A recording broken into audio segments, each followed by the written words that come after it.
बात करते हैं नेपाल के प्रधानमंत्री केपी शर्मा ओली की, जो अब अपने ही देश में घिर गए हैं। केपी शर्मा ओली भारत विरोधी भावनाएं भड़काकर अपनी कुर्सी बचाने की पूरी कोशिश कर रहे हैं, लेकिन खुद नेपाल के लोग ओली के साथ नहीं हैं। लोगों ने बता दिया है कि ओली भले ही भारत के खिलाफ नफरत फैला रहे हैं, लेकिन नेपाल के लोग भारत से नफरत ना करते हैं और ना करना चाहते हैं। इसका सबूत यह है कि नेपाल में भारत के जिन प्राइवेट टीवी चैनल्स पर, जिन न्यूज चैनल्स पर अघोषित प्रतिबंध लगा दिया गया था, वो सभी भारतीय न्यूज चैनल्स एक बार फिर अब नेपाल में वापस आ गए हैं। उन्होंने वापसी की है और अब घर घर में फिर से भारत के न्यूज चैनल्स नेपाल में देखे जा रहे हैं। ये प्रतिबंध 2 दिन भी नहीं चला। केपी शर्मा ओली की सरकार के दबाव में नेपाल के केबल ऑपरेटर्स ने अपने यहां भारत के न्यूज चैनल्स बंद कर दिए थे, प्रतिबंधित कर दिए थे, जबकि चीन और पाकिस्तान के न्यूज चैनल्स पर प्रतिबंध नहीं लगाया गया था। लेकिन कुछ ही दिनों में नेपाल के केबल ऑपरेटर्स को अपना ये फैसला बदलना पड़ा और ये नेपाल की जनता के दबाव में हुआ है, क्योंकि नेपाल के लोग खुद को भारतीय संस्कृति, भारतीय तौर तरीकों और भारतीय समाज से बहुत जुड़ा हुआ मानते हैं और भारत को बहुत पसंद भी करते हैं। नेपाल के लोग किसी भी तरीके से खुद को पाकिस्तान और चीन से जुड़ा महसूस नहीं करते, इसलिए वो चाहते थे कि हर कीमत पर वो भारत के न्यूज चैनल्स देखना चाहते हैं और वही हुआ। इसलिए आज से नेपाल के हमारे दर्शक फिर से हमारे साथ जुड़ गए हैं और इस समय हम नेपाल के भी घर घर में देखे जा रहे हैं। इसलिए नेपाल में हमारे दर्शकों को हम एक बार फिर से नमस्कार कहना चाहते हैं, उनका स्वागत करना चाहते हैं। आपका एक बार फिर से जी न्यूज पर बहुत बहुत स्वागत है और अब जी न्यूज एक बार फिर नेपाल के घर घर में, हर परिवार के बीच में आज से देखा जा रहा है। प्रधानमंत्री ओली को नेपाल में दूसरा झटका यह लगा कि वहां की सुप्रीम कोर्ट अब उनकी सरकार से ही यह सवाल पूछ रही है कि जिस तरह से वो भारत के खिलाफ नफरत फैला रहे हैं, उस नफरत की वजह से भारत में रहने वाले नेपाली नागरिकों की सुरक्षा का क्या होगा, क्योंकि भारत के साथ झगड़े में सबसे ज्यादा नुकसान नेपाल के उन नागरिकों को ही होगा जो भारत में रहते हैं, भारत में काम करते हैं। नेपाल की सुप्रीम कोर्ट ने प्रधानमंत्री ओली की सरकार को एक नोटिस देकर यह पूछा है कि नेपाल सरकार भारत में काम करने वाले नेपाली नागरिकों का रिकॉर्ड क्यों नहीं रखती और क्यों इन नागरिकों के साथ उस तरह का व्यवहार नहीं किया जाता जिस तरह का व्यवहार बाकी देशों में काम करने वाले नेपाली नागरिकों के साथ किया जाता है। नेपाल के एक बड़े अखबार नेपाली टाइम्स में लिखा है कि भारत के खिलाफ नफरत फैलाने से नेपाल के नेताओं का कुछ नहीं बिगड़ेगा। इन नेताओं को जो कहना है वो तो ये कह देते हैं, लेकिन भविष्य में समस्याएं नेपाल के नागरिकों को होती हैं और आगे होंगी भी। लगभग 30 से 40 लाख नेपाल के नागरिक भारत में काम करते हैं और हर वर्ष करीब 10,000 करोड़ रुपए नेपाल भेजते हैं और नेपाल के नेताओं के जहरीले बयानों की वजह से अब इन नेपाली प्रवासियों पर संकट आ सकता है। इसी तरह से कुछ दिन पहले जब नेपाल के प्रधानमंत्री केपी शर्मा ओली ने अयोध्या के बारे में अपना बयान दिया था, तब भी नेपाल में उनकी बहुत आलोचना हुई थी। खुद नेपाल के विदेश मंत्रालय को अपने ही प्रधानमंत्री के इस बयान पर सफाई देनी पड़ी थी। यानी कुल मिलाकर केपी शर्मा ओली को नेपाल की जनता का कोई समर्थन नहीं मिल रहा है और सब लोग ये समझ रहे हैं कि अपने स्वार्थ के लिए ओली ये भारत विरोधी बातें कर रहे हैं, क्योंकि वो एक अपने ही अंदाज में नेपाल में अपने आप को एक राष्ट्रवादी के तौर पर स्थापित करना चाहते हैं। लेकिन ये राष्ट्रवाद नहीं है, ये तो अपने देश का नुकसान करने जैसी बात है। क्योंकि हम आपको पहले कह चुके हैं कि अब जी न्यूज नेपाल के घर घर में फिर से दिखाया जाने लगा है। वो प्रतिबंध नेपाल के लोगों ने खुद से ही समाप्त कर दिया। केबल ऑपरेटर्स पर उन्होंने इतना दबाव डाला कि केबल ऑपरेटर्स मजबूर हो गए कि वो भारत के न्यूज चैनल्स फिर से नेपाल के दर्शकों को दिखाएं। तो क्योंकि आज नेपाल के दर्शक हमसे जुड़ रहे हैं, इसलिए अपने खास दर्शकों के लिए हम एक ग्राउंड रिपोर्ट लेकर आए हैं। अब हम आपको नेपाल की उस जगह के पास लेकर चलेंगे जहां नेपाल के प्रधानमंत्री केपी शर्मा ओली ने असली अयोध्या होने का दावा किया है। यह जगह बिहार के पूर्वी चंपारण में भारत नेपाल सीमा के बिल्कुल करीब है। जी न्यूज उस जगह पर जाना तो चाहता था और पूरी दुनिया को केपी शर्मा ओली के दावे की असलियत भी बताना चाहता था, लेकिन नेपाल की तरफ से हमें इसकी इजाजत मिली नहीं। लेकिन इस ग्राउंड रिपोर्ट के दौरान हमें जो पता चला वो आज आपको हैरान कर देगा और केपी शर्मा ओली के दावों की सच्चाई भी दुनिया के सामने आ जाएगी। इसलिए ये स्पेशल रिपोर्ट आज आप सबके लिए।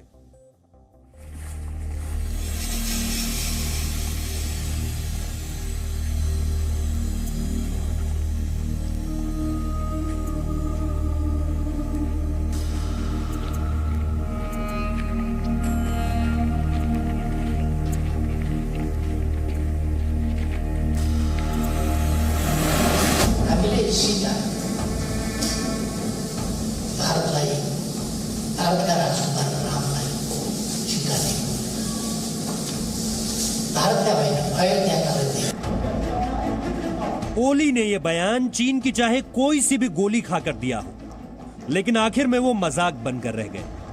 लेकिन ओली ने तो बाकायदा नेपाल के नक्शे में अयोध्या की लोकेशन तक समझा दी। अयोध्या भनेको वीरगञ्जभन्दा अलिकति पश्चिमपट्टिको गाउँ हो।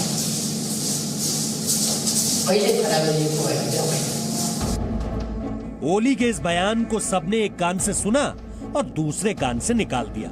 लेकिन जी न्यूज की टीम ने सोचा कि जब ओली इतने कॉन्फिडेंट है तो क्यों ना नेपाल के उस थोरी गांव तक पहुंचा जाए जहां ओली ने नई अयोध्या का दावा किया है।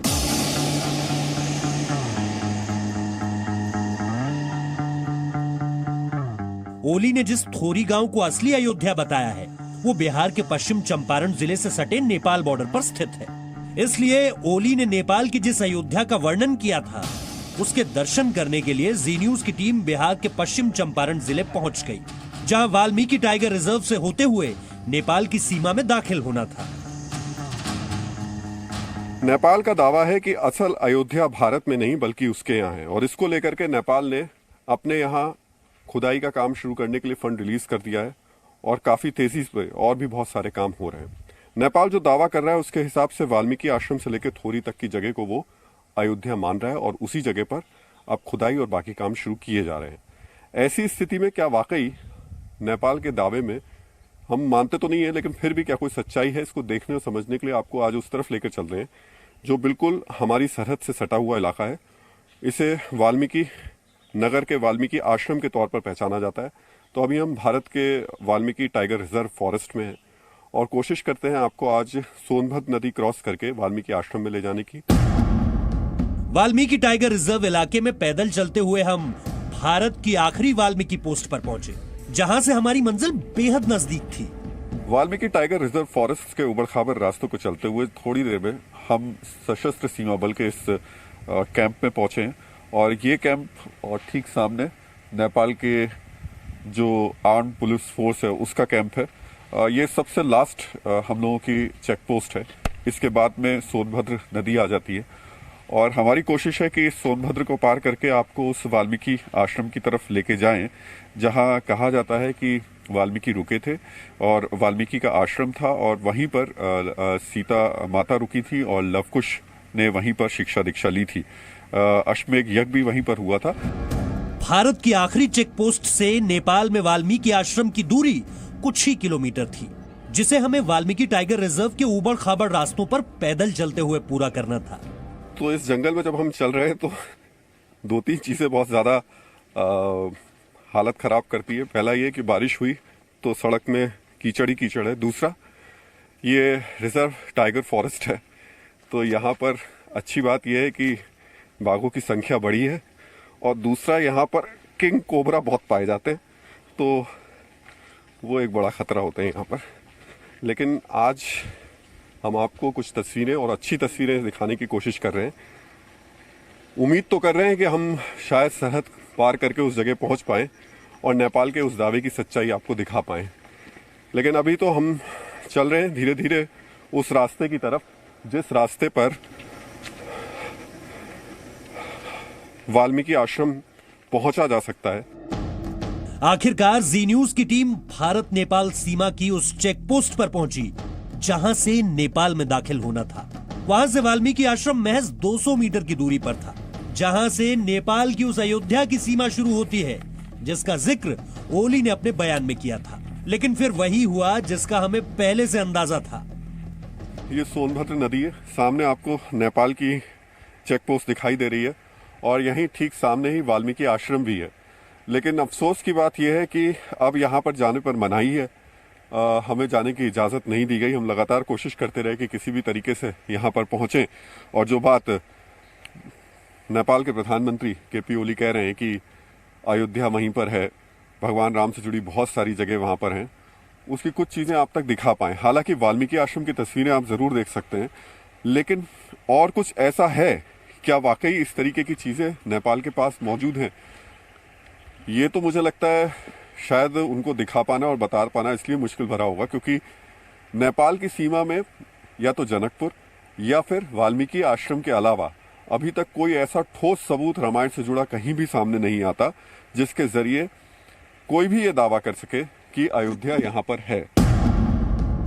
जी न्यूज की टीम को नेपाल में दाखिल होने से रोक दिया गया, लेकिन नेपाल की परेशानी भी तो समझिए। अब ओली ने कह तो दिया कि अयोध्या है, लेकिन अब नेपाल में अयोध्या दिखाएं कहां से? शायद जाने की इजाजत वहां पर इसलिए भी नहीं दी जा रही है क्योंकि जब हम पहुंचेंगे तो वहां पर कई तरीके के सवाल उठेंगे और जब सवाल उठेंगे तो उनका जवाब देना मुश्किल होगा। ऐसा तो देखने को कभी नहीं मिला है कि अयोध्या से जुड़ी हुई कोई चीज़ वहाँ पर हो, लेकिन जो वहाँ पे पुजारी हैं या और भी लोग हैं, जो लोग भी टूरिस्ट आते हैं उनको वो यही चीज़ समझाते हैं कि ये पूरी तरह से वाल्मीकि आश्रम है जहाँ पे लौह कुश ने शिक्षा ग्रहण की थी वाल्मीकि, महर्षि वाल्मीकि से।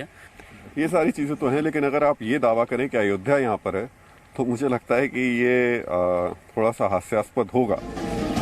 ओली द्वारा वर्णित नई अयोध्या के दर्शनों की अभिलाषा लिए नेपाल के सफर पर निकली जी न्यूज की टीम की मनोकामना पूरी नहीं और न ही नेपाल में अयोध्या के कोई प्रमाण मिले, लेकिन चीन के प्रति ओली की अटूट आस्था के प्रतीक चिन्ह जरूर दिख गए।